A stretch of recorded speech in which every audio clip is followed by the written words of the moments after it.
Beta, beta, beta, beta, beta, beta, beta, beta. Voilà. Nous voulons prendre la dernière intervention. Nous sommes debout. Nous sommes toujours debout, s'il vous plaît. Nous voulons prendre la dernière intervention. Daddy n'est plus à présenter. Pour nous, c'est notre papa. Pour vous, il peut être un édificateur ce matin. Aidez-moi à les recevoir avec vos acclamations. Merci, Daddy.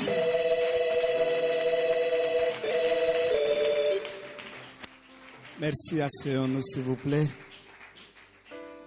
Merci au pasteur Timothée, madame, pour le privilège. Merci beaucoup au docteur Samy et à maman pour le travail. Merci au pasteur Dédé.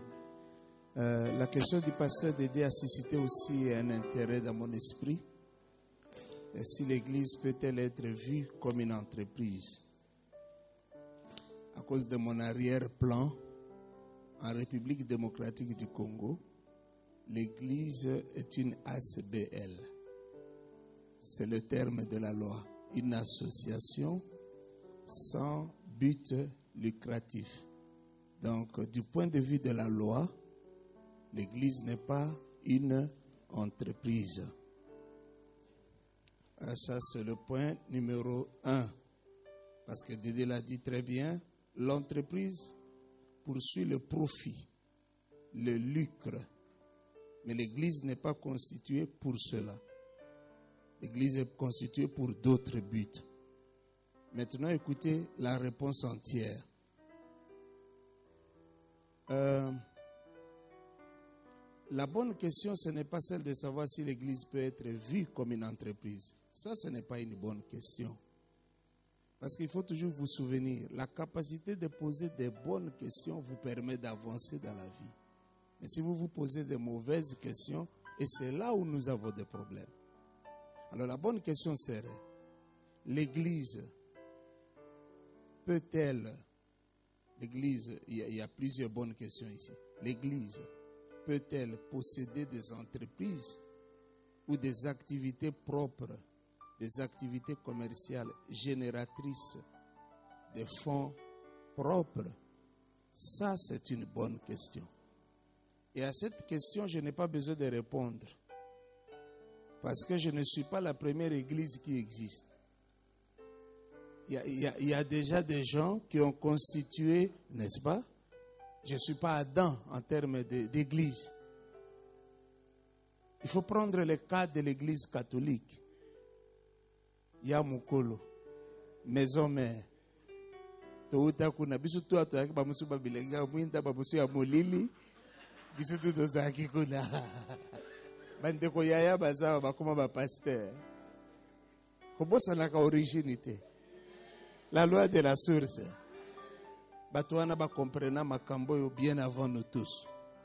Cette église a des moyens. Mais si vous n'en avez pas, vous la dites aussi. Parce que le micro vous a été présenté pour ce but-là. Et puis chacun de nous ici, surtout les serviteurs de Dieu, chacun de nous ici a déjà au moins donné une fausse profession, au moins une fois dans sa vie ministérielle. Force est de constater que Dieu ne vous a pas tué pour cela. Alors laissons un peu le prophète tranquille. C'est nous parfois qui les provoquons. Et à l'église, il y a trop de provocations. Qu'est-ce que Dieu a dit pour moi? Le prophète, il est confronté à un dilemme. Si je dis à ces nouveaux membres avec une foi très fragile que Dieu n'a rien dit pour toi, le membre peut aller chercher un autre prophète. Il ne faut pas oublier que nous sommes dans le domaine de la concurrence et de la compétition. Alors la nature ayant horreur du vide, le prophète comble le vide. Il dit que Dieu doit m'avoir dit. Parfois ils prennent beaucoup de précautions. Dieu doit m'avoir dit qu'il vous bénira. Mais ceci est dit dans la parole de Dieu. Mais il n'y a pas de souci. Que le prophète prêche la parole de Dieu. Il n'y a pas de souci. Il ne doit pas toujours recevoir une parole fraîche. Une parole chaude plutôt. Parce que la fraîche aussi peut aider. Que Dieu soit loué. Il y a un ordre dans la création. C'est ce que je veux que nous puissions comprendre. Regarde comment il nous a fait, parce que nous symbolisons la création. Bien aimé, les yeux devaient être ici, n'est-ce pas? Vous ne trouvez pas? Vous ne trouvez pas? Parce qu'il y en a qui sont d'avis qu'un œil devait être ici et un autre par là. Les éléphants ont ce genre de yeux. Mais ça, c'est dû à la taille de l'éléphant. Toi, tu n'es pas un éléphant. Il y a un ordre. Si Dieu avait mis les yeux sous nos talons, voyez la difficulté qu'on aurait. Chaque fois que tu te déplaces, tu ne vois plus. Bonjour les accidents. Bonjour les dégâts. Et comment on allait conduire? Comment on allait piloter des avions? Avec des pieds à ce niveau-là. Il y a un ordre dans la création. Le nez devait être là où il est. La bouche là où elle est. Etc. etc. Donc il y a un ordre dans tout ce que Dieu a fait. Amen. Amen. Il y a un ordre. Regarde comment nous avons disposé l'église. C'est suivant un ordre. Donc là où il y a un ordre, c'est là où je voulais en venir. Là où il y a un ordre, c'est la preuve évidente de la présence de Dieu. Nos nations sont ce qu'elles sont à cause fondamentalement d'une seule chose. Quelle est cette chose-là? L'absence, je ne dirais pas l'absence, mais les refus de l'ordre. Chacun de nous ici est très, très, très réfractaire à l'ordre. Nous n'aimons pas l'ordre. J'ai l'habitude de dire, pour voir que cet homme est un Africain, essayez de commencer à établir un ordre. Il sera mal à l'aise. Gana linga biloko aboete, mais yo linga kanini. Pona nini ozana habitude ya kolinga kaka biloko tordu, biloko bizarre, pona ba bolingo no eza ba bolingo sale. Est-ce que bolingo ko za propreté? Okoy ko yekola te kolinga biloko eza correct. Pona nini on est toujours très proche des antivaleurs. Est-ce que biso toza bana nzambe te? Bana nzambe ka bato mususu. Amen. Donc là où il y a un ordre, sachez que Dieu est à cet endroit-là. L'autre chose que je voulais dire en commençant ce message, c'est que là où il y a l'ordre, il y a le shalom. Et le shalom, ce n'est pas seulement la paix. Dire que le shalom c'est la paix, point final, c'est mentir. Le shalom, c'est un mot composé. Dans le shalom, oui, il y a la paix, mais dans le shalom, il y a la richesse. C'est quelque chose qui nous occupe ce matin. C'est pourquoi les banques ont vocation à avoir beaucoup de moyens. Pourquoi? Parce que les banques ont compris ça. Il suffit de mettre un peu d'ordre pour voir l'argent se multiplier. Regardez les grandes banques du monde. Les grandes banques du monde. Je suis dans une des banques du monde. Je suis à Kinshasa. Chaque fois qu'il y a quelque chose qui bouge dans mon compte, je reçois directement un SMS de confirmation. Je dois confirmer si c'est moi. Et parfois quand je confirme, il m'envoie un deuxième message où je dois donner quelques indications. Les indications convenues avec la banque pour que je sois reconnu comme étant moi. Et pourtant, c'est moi qui le fais. Il m'a dit, on espère que c'est vous, mais donnez-nous les quelques précisions que nous vous demandons. Et vous êtes obligé de répondre à ça pour que votre transaction passe. Je trouve ça extraordinaire. Vous savez que ces genres de banques sont implantées aux quatre coins de la terre. Je ne sais pas comment ces gens font. Ils travaillent peut-être par rotation, mais en tout cas, il y a toujours quelqu'un qui surveille votre compte et qui vous fait part de tous les mouvements. L'autre fois, mon fils a utilisé 2 fois ma carte et ça s'est compliqué. On m'a envoyé une note. Quelqu'un a voulu frauder dans votre banque. C'était à tel endroit. C'était à telle heure. Il a utilisé 2 fois votre carte Et nous avons refusé de donner de l'argent parce que cette utilisation ressemble à une fraude. Et j'ai appelé mon fils pour dire, tu étais à tel endroit, tel jour, à telle heure, oui. Tu as utilisé ma carte, oui. Tu l'as fait 2 fois, oui. Et tu n'as rien eu, non. Tu as été soupçonné. Et moi, je devais donner confirmation à la banque. Je crois qu'on a tenté de frauder. Parce que c'est ça le langage. Mais je ne pouvais pas leur dire, c'est mon fils. Parce que lui aussi a tenté de frauder. Pas de voler, mais de frauder. C'est-à-dire une mauvaise utilisation de ma carte. Un désordre donc. Et ce désordre a été perçu par la banque. Donc nous, pourquoi sommes-nous très malheureux et très pauvres? C'est parce que nous avons bâti notre vie financière sur base de nos émotions, sur base de nos urgences et sur base de nos caprices. Émotion. Regardez l'attitude d'un Congolais qui reçoit un billet de $100. Tout de suite, il est ému. Et même sur son visage, vous voyez apparaître des traits qui montrent son émotion. C'est ainsi qu'à l'époque des BCRS, on disait des BCRS qu'ils avaient des fétiches. Parce que 10 personnes peuvent passer par là, mais les BCRS arrêtent seulement l'une d'elles pour dire, monsieur, Ozana Bilo Kamabe. Comment ces gens savaient-ils que ce monsieur avait de l'argent? À cause de cet affichage, à cause de ces traits, de cette modification qui s'opère en nous lorsque nous avons quelque chose. Il y a une femme qui me disait, pasteur, je sais quand mon mari a de l'argent et je sais lorsqu'il n'en a pas. Je dis, maman, mais comment? Vous êtes magicienne? Je croyais que vous étiez chrétienne. Il dit, non, je le sais. Il dit, expliquez-moi. Et elle a commencé à m'expliquer. Lorsque mon mari rentre du travail, directement il entre dans la maison, il s'échange et il est en train de sortir. C'est un premier signe qui ne ment pas, que monsieur a de l'argent. Lorsque mon mari revient du travail, il s'échange et il ne veut pas manger. C'est une preuve que monsieur a de l'argent. Lorsque mon mari revient du travail et il est pressé pour tout, sauf pour rester à la maison. Et cette femme a dressé un tableau, une sorte de portrait robot de son propre mari lorsqu'il est visité par l'argent. Ah, j'ai dit, bon, comment vous savez aussi que là maintenant, il n'en a plus? Et elle m'a dit, c'est très simple. S'il revient, il porte la culotte, il s'assied, il demande à manger, il prend la télécommande, il commence à beaucoup m'aimer, à beaucoup me parler, à faire des projets.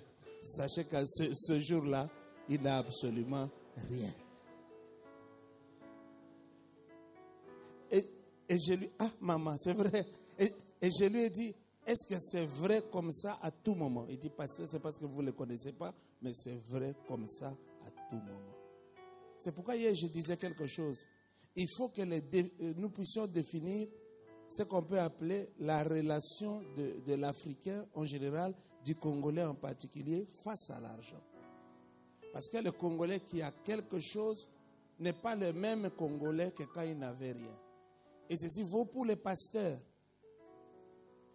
Les pasteurs congolais qui n'ont rien, il est très loin, il est très consacré, il est très sérieux, il prie beaucoup, il est très spirituel. Quand il parle de Dieu, vous sentez vraiment que ça c'est Dieu.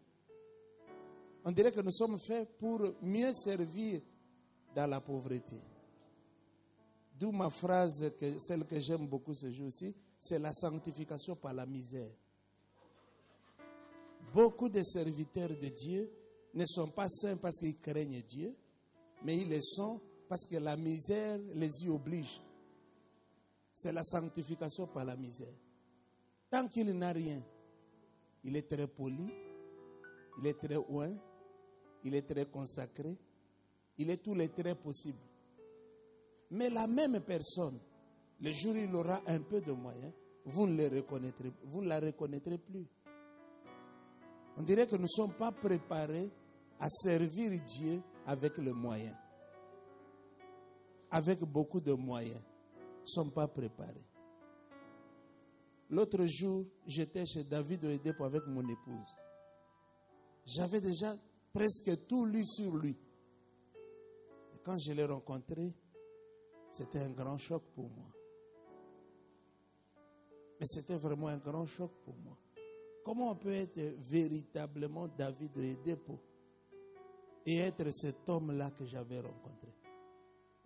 On dirait que le David Oyedepo des livres, c'était une personne. Mais le David Oyedepo qui m'avait reçu, qui nous a reçus dans son bureau, c'était une toute autre personne. J'ai vu un enfant de Dieu. J'ai vu quelqu'un qui nous traitait comme si nous étions supérieurs à lui. C'était un choc pour moi. Il veut vous montrer que vous êtes serviteur de Dieu. Et moi, je suis ici pour vous servir. Je dis, est-ce que c'est le même David Oyedepo? On nous a placés quelque part. Non, il va envoyer un secrétaire pour vous prendre dans les 5-10 minutes qui arrivent. Dans moins de 5 minutes, le secrétaire qui devait venir nous prendre, c'était lui-même. Il est venu nous prendre. Nous sommes entrés dans son bureau présidentiel. Mais quand vous voyez tout ça, et la personne qui est avec vous, vous dites, mais ce n'est pas possible. Est-ce que c'est le même? Et c'est vraiment lui, David Oyedepo. Quand il commence à vous parler, vous dites, mais ce n'est pas possible. Est-ce que c'est David Oyedepo? Est-ce qu'il sait qu'il est David Oyedepo? J'avais comme l'intention de lui dire, monsieur, est-ce qu'au Miyebi, parce que c'est chez nous, le fait qu'au Miyebi doit passer par la délivrance, vous le savez, non? Je regardais cet homme. Je dois le réveiller un peu, cet homme. On dirait qu'il ne se connaît pas. Comment on peut avoir 2 avions qui vous attendent, 2 équipages, et rester à l'église? Comment? Comment, bien-aimé? L'autre jour, je l'ai vu venir à l'église, pas en chaussures, je ne sais pas comment on appelle ça, mais je ne dirais pas en sandales non plus, mais... Hein? Comment, maman? Oui, à l'église, s'il vous plaît. J'étais très choqué. Est-ce que cet homme sait qui il est? Pourquoi il ne peut pas me charger de l'aider à savoir qui il est? Ça peut être aussi un travail pour moi. Qu'il me charge à l'aider. Il a commis Yeba. Parce que j'avais comme l'impression qu'il ne se connaissait pas. Comment on peut disposer de cette sorte d'empire financier et être comme Christ? Comment il fait cet homme? Heureusement que ce n'est pas un Congolais. Si c'était un Congolais, moi je crois que la prochaine chose qu'il allait faire, c'est se déshabiller en public. C'est-à-dire qu'il doit chercher quelque chose qui va. Hein? L'ordre. L'ordre. Amen. Ne vivez pas une vie d'émotion financière. Ne vivez pas une vie de comparaison. Ne vivez pas pour prouver aux autres. Moi, je suis juriste. Quelle est cette vie où vous devez chaque fois administrer des preuves que je vis? Les preuves sont trop difficiles à administrer. C'est pourquoi il y a des procès qui mettent des dizaines d'années. Comment pouvez-vous vivre seulement en administrant aux autres les preuves que je suis moi? Et parfois, ces preuves, on les administre à sa propre femme. Tu sais qui je suis? Tu sais qui je représente? Tu sais comment on m'acclame? Tu sais de quoi je suis capable? Tu sais quelle sorte d'onction marche avec moi? C'est quoi cette histoire? Christ était d'un avis tout à fait contraire. Il faisait tout, mais parfois il interdisait aux gens d'en parler. C'est-à-dire, ça c'est un grand miracle. Il est tellement grand que passons-le sous silence. Ah, Jésus. Est-ce qu'il ne peut pas m'engager, Jésus, pour qu'il n'ait aidé à Miyeba? Yesu azumi ebate. Yesu azumi ebate. Songa nazaki Yesu na conférence lokolo na kubima. Mais lui, il a choisi d'être là, mais de ne pas se montrer. Et ça koko edenga tena na salisa ya miyeba. Comment 100 000, 3 millions chez Papa Adeboye, 3 millions de personnes se rassemblent au nom de Jésus. Et Jésus, il ne vient pas. Il n'est même pas tenté. Ah, vraiment. Et soit edenga engagé na sungaye à miyeba. Vous ne pouvez pas vivre cette sorte de vie-là. Par émotion financière, par la preuve financière. Je dois montrer aux autres que j'ai des moyens. Non, mais si ces moyens sont tes moyens à toi, mais les moyens ont des poches, ont des comptes. Les moyens, c'est fait pour que ça soit caché.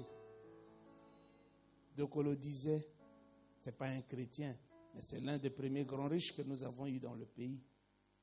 Il a dit, si quelqu'un dit qu'il est riche, il est en train de dire que le fleuve Congo, c'est ma piscine.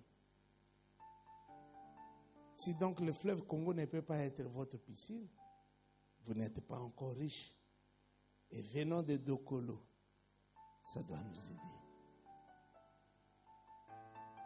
Il a vécu dans ce pays, mais très peu de personnes le connaissaient. Très peu. Vous ne pouvez pas vivre émotionnellement. Vous ne pouvez pas vivre des urgences. Vous ne pouvez pas vivre des preuves. Vous ne pouvez pas vivre dans cet esprit que nous avons de paraître. Paraître est un premier verbe. Disparaître en un second. Vous paraissez dans le but de faire quoi?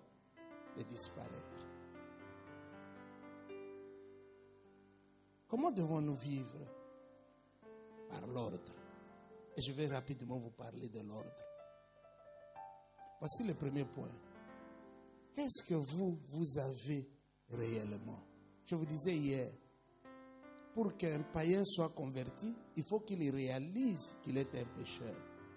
Pour que le malade aille à l'hôpital, il faut qu'il sache, il reconnaisse lui-même qu'il est malade. Au jour d'aujourd'hui, pas hier, qu'avez-vous vraiment? J'aurais voulu que à l'occasion des ateliers à venir, on puisse étudier ce que nous avons personnellement. Qu'as-tu? Qu'as-tu? Qu'as-tu à la main? Qu'as-tu à la maison? Qu'as-tu en banque?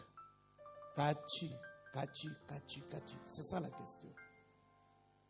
Si tu ne peux pas répondre à cette question, tu vis dans les désordres financiers. Et la valeur du désordre financier, c'est 0. Lorsque Dieu multiplie autant de désordres par 0, eh bien, ça ne donne absolument rien. C'est pourquoi il y a des gens qui gagnent plus que toi, mais qui n'ont pas la vie que tu as. Le premier choc que j'ai eu dans ma vie, c'est d'avoir pris un taximène qui m'amène chez lui parce que, disait-il, il n'avait pas laissé de l'argent à sa femme. Nous y allons et je vois la maison. Je dis non. Un taximène ne peut ni louer cette maison, ni la voir à son compte personnel. Lorsqu'il est revenu, j'ai posé la question. J'aime poser les questions. À qui appartient cette maison? Vous en êtes locataire? Il m'a regardé. Non, papa, la maison m'appartient. À ce moment-là, moi, j'étais locataire. Je me suis dit, non, je ne peux pas croire. Je ne peux pas croire que ce taximène ici gagne plus d'argent que moi. C'est que lui, il est plus organisé que moi. Et ce choc-là ne m'a plus jamais quitté. Il m'a beaucoup aidé dans la vie. Qu'est-ce que tu as? Si tu ne peux pas répondre à cette question, tu vis dans le désordre financier. Voici le deuxième point.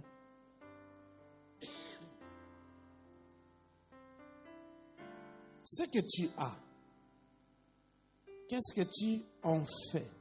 C'est la question du quoi. Qu'est-ce que tu en fais? Et comment le savoir? Déjà, comment savoir ce que tu as ou ce que tu peux avoir?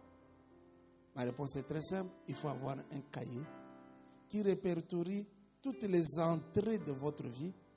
Et à ce point, toutes les sorties, sans aucune intelligence. Écrivez tout ce qui arrive.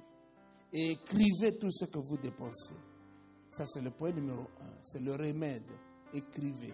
Écrivez, ne dites pas, moi je me rappelle de tout. Non. Même Dieu qui se rappelle de tout a le livre de souvenirs. Il faut écrire.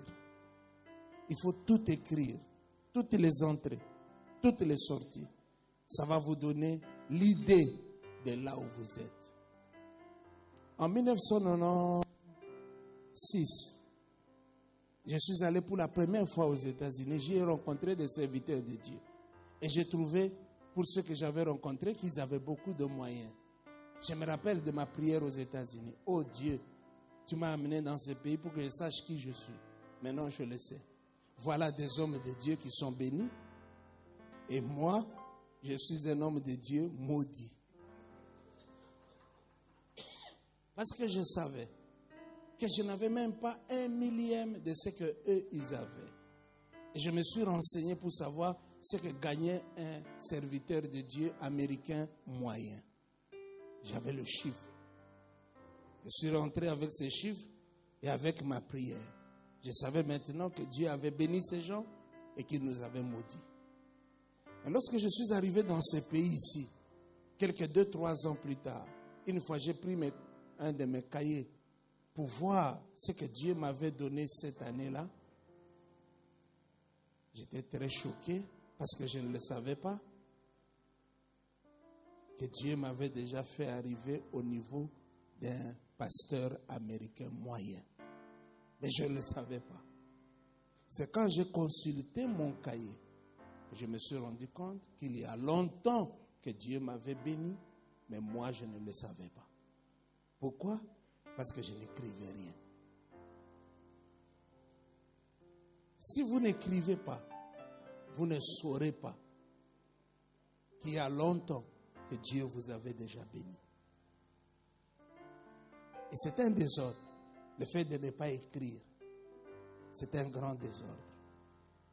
Supposons que dans ce pays-ci, on n'ait pas déjà écrit la Bible. Quelle serait la vie chrétienne dans ce pays? Une Bible non écrite. Une Bible qui sortirait de l'appréciation de chacun de nous. Déjà avec la Bible, vous voyez ce qui se passe. Mais maintenant, avec la Bible personnelle. Donc on vous donne une Bible avec des pages vierges. On vous dit, composez votre Bible. Moi, je changerai de religion. Parce qu'à ce moment-là, ce serait le chaos le plus total. Écrivez. Vous allez vous rendre compte qu'il y a longtemps que Dieu vous avait béni. Maintenant, la question de quoi? Qu'est-ce que vous faites de ce que Dieu vous donne? Bien-aimé, j'ai rencontré des peuples et je voudrais saluer la présence du docteur Samuel parce que je suis allé au Kenya. J'ai beaucoup aimé le peuple kenyan en tant que pasteur et comme il nous a révélé aujourd'hui, en tant qu'anthropologue. Donc j'étais anthropologue sans le savoir. C'est ce matin que j'ai pris ce nom-là aussi. Donc à partir d'aujourd'hui, pasteur c'est moi, anthropologue aussi c'est moi. Mais j'ai regardé le peuple du Kenya. J'ai un ami au Kenya qui a vécu chez moi ici. Il n'avait rien. Il n'était absolument rien. Il n'est pas pasteur, mais il prie. Je n'ai pas compris comment avec les petits dollars qu'il avait, qu'il gagnait, il est devenu un homme aussi important quand il m'a reçu chez lui. Ça, c'est l'intelligence de certains peuples qui nous côtoient, mais dont nous sommes presque incapables de tirer la science et la sagesse. J'étais chez Mugabe, ça c'est Zimbabwe. J'ai rencontré le peuple du Kenya. Ça c'est un peuple intelligent.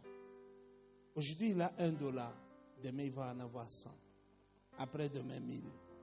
Après l'autre jour 2000, 10 000, etc. Et il deviendra fort et il deviendra riche. Mais ici chez nous, c'est peut-être dû au fait de la proximité avec les érosions peut-être. Ici chez nous, c'est l'opération inverse.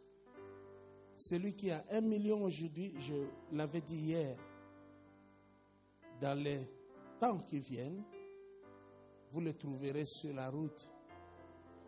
Vous le trouverez en train de manquer. Pourquoi?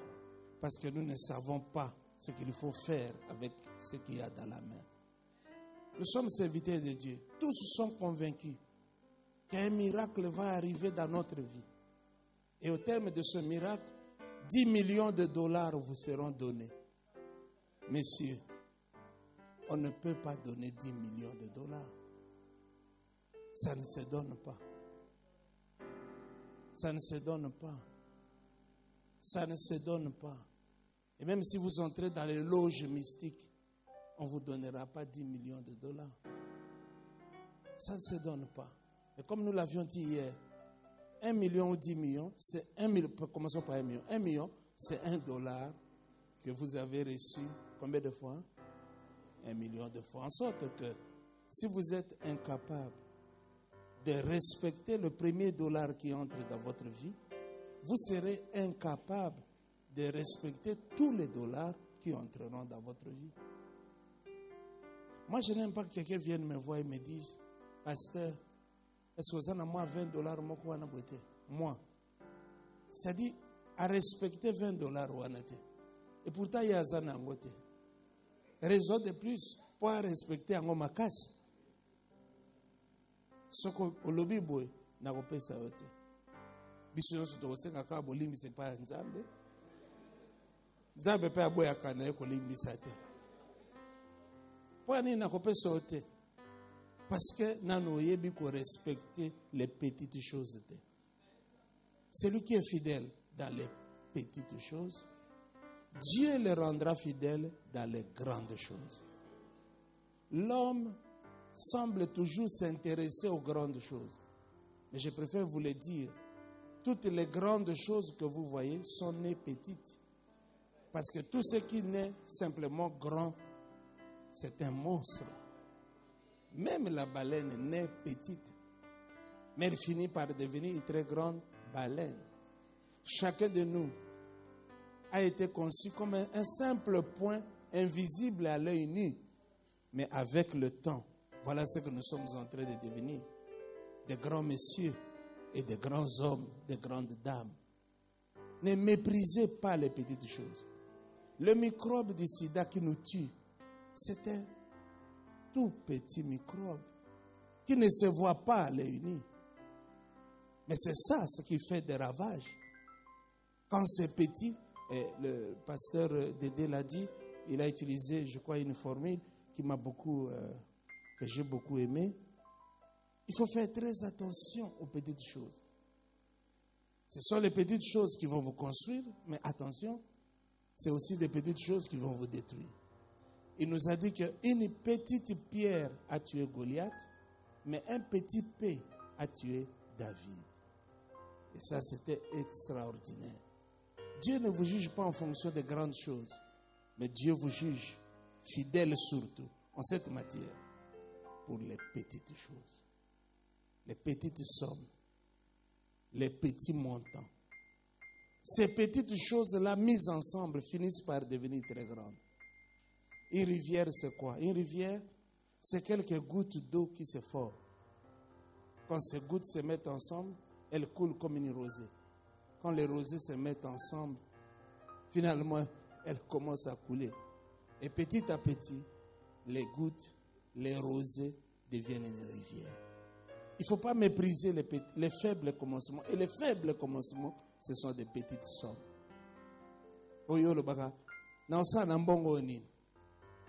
Déjà, sur le motalobi, lilobawan, na kosa na mbongo nini. Yeba déjà kamodiri mbongo wana po akosa na ngwe loko isude. Po yemoka kama mbongo wana pe accueillir yango na malédiction. Alobi na kosa na mbongo yo nini. Naturellement, akosa na ngo eloko isu ata mon côté. Qu'est-ce que tu fais de ce que Dieu te donne? Même nos églises, en règle générale, aucune église ne peut souffrir. C'est simplement parce que nous avons des intendants qui sont encore au niveau de l'émotion. Les petites choses qui entrent, quand ces petites choses sont accumulées, elles finissent par devenir très importantes. Prenez les offrandes de l'église. Prenez les dîmes pour vous-même, je pense. Mais laissez les offrandes de l'église. Pendant 6 mois dans votre banque, vous serez surpris de voir que votre église produit de l'argent.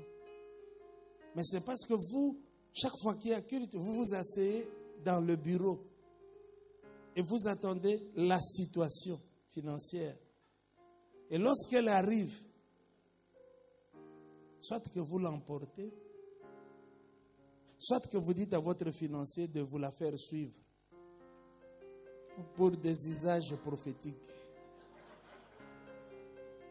Mais cette prophétie-là ne se réalise jamais.